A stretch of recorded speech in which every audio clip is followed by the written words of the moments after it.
This idiom sounds like a crime.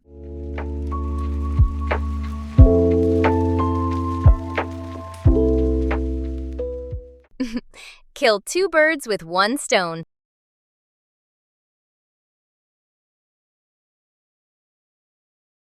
Kill two birds with one stone.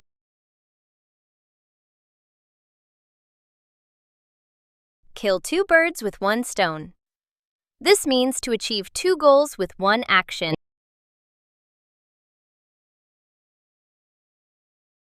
Now let's see 3 fun ways to use this idiom.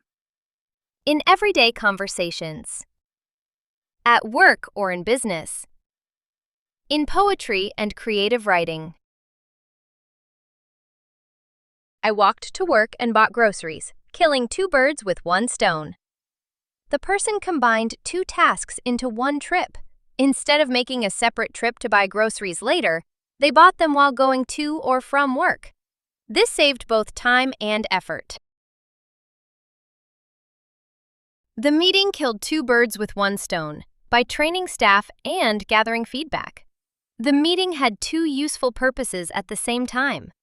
It trained the employees while also collecting their opinions and feedback, making the meeting more efficient.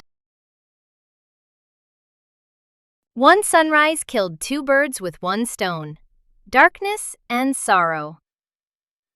This is a figurative and poetic use of the idiom. The sunrise didn't literally remove sorrow, but it symbolizes bringing light, hope, and a fresh beginning. It ended both the physical darkness of the night and the emotional sadness the speaker was feeling.